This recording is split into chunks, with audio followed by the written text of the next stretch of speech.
took up golf recently. I thought, I'd never play this game. Old man's game, never do it. But my kids play, so I want to play with them. So I go out, and I do really well. I go out this one day, and I out-power by my instructor. I'm feeling really proud. The next day, I'm not feeling so proud. I keep putting the ball in the water again. I'm so frustrated. Put down another one. Put down another one. I don't care. I don't care what my score is. Let's do it. And finally, I was getting frustrated. He's going things like, ain't it a bitch?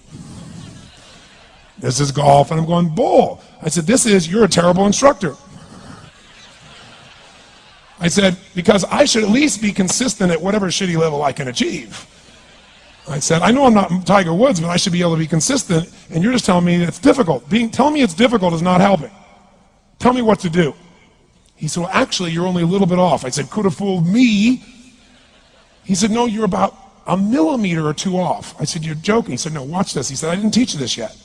He said, when you approach the ball like this, he said, if you change the angle that you're attacking this just 1 or 2 millimeters, in the very beginning, do you see how that changes the arc?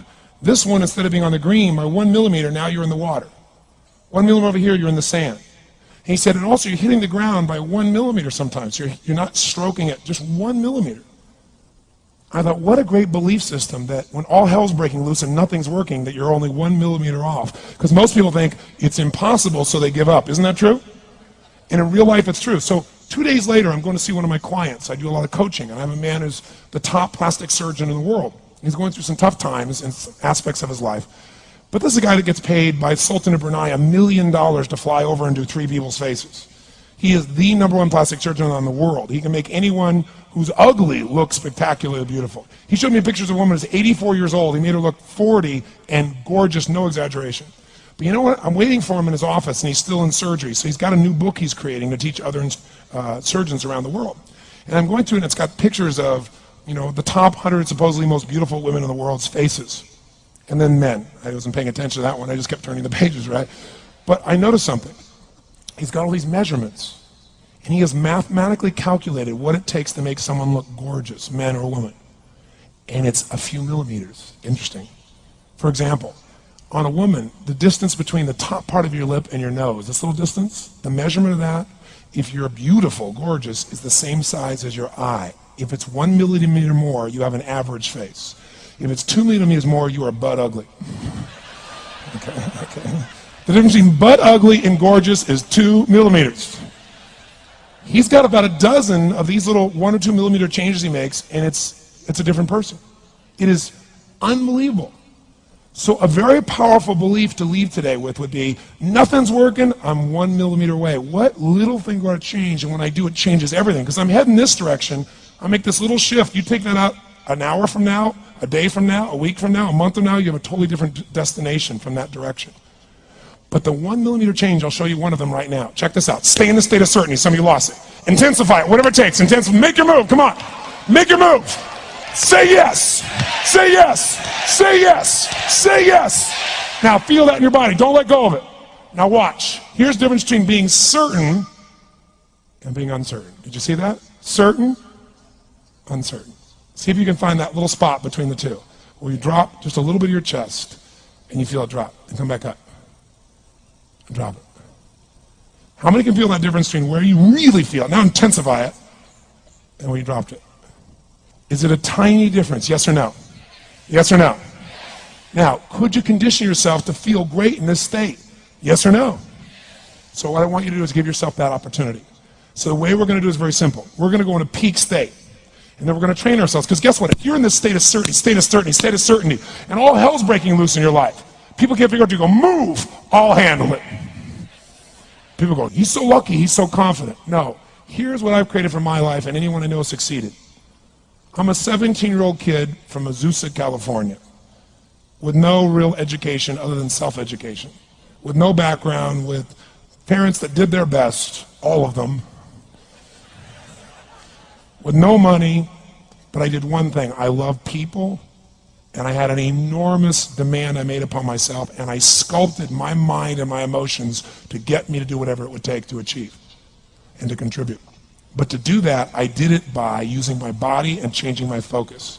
I did it by putting myself in a peak physiology and using what I call incantations. Can you train yourself to believe something, yes or no? Absolutely. How many of you ever made the fatal mistake of going to Disneyland or Disney World, and while you're there made the fatal mistake of going to a ride called It's a Small World After All?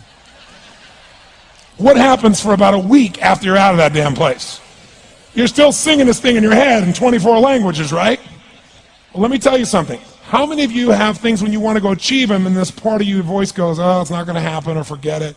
How many got a voice that sometimes interrupts that good pattern? Say I. And what you want to do is train a new one. So starting when I was 17, I started doing incantations, not affirmations.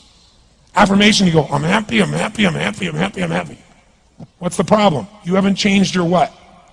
Your what? Physiology. If you don't change your physiology, you won't get anything. So an incantation is not only you speak it, but you embody what you're saying with all the intensity you can. And you do it with enough repetitions that it sticks in your head. Like It's a Small World, now the conversation in your head is always the same and it gives you what you want. So you use your body and your voice. So 17 years ago I started doing things. I was working for Jim Rohn, this speaker, and I was 17 years old. I had long hair, minestrone soup, acne on my face. And I was trying to call on Bear Stearns type of people and convince them why they should go to this man's seminar and be more successful. I was driving a 1968 Volkswagen that I had earned at $40 a week as a janitor. The only way I did it was park far from the building and then go in, and I love people and I believe, but I put myself in state, and I was able to influence people that were far more successful than I was at the time. I would do something that I still do backstage and have done for 23 years because I don't hope I'm going to be in a good state, I demand it.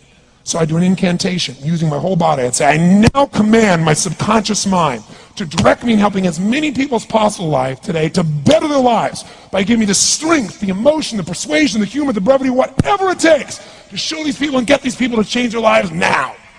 And I would do that literally driving in my Volkswagen to a meeting in LA on the freeway for 40 minutes. People are looking at me, I'm screaming at the top of my lungs. They're going, I know he's a serial killer, I know he is. But by the time I entered that room, when two people meet, if there's rapport, the person who's most certain will always influence the other person. And I was totally certain, and they were trying to get revved up to certainty. Do you agree with this? Yes or no? I do another one because I was poor. I changed my mindset. I kept doing things, but I never got beyond it. I'd say God's wealth is circulating in my life. His wealth flows to me in avalanches of abundance. All my needs, desires, and goals are met instantaneously by infinite intelligence, for I'm one with God and God is everything. And I would imagine the abundance of my life, and I would feel so grateful. And a year later, I went from making $38,000 a year to making $1 million a year in 1 year. Because successful people do what failures won't. You follow me on this? You know?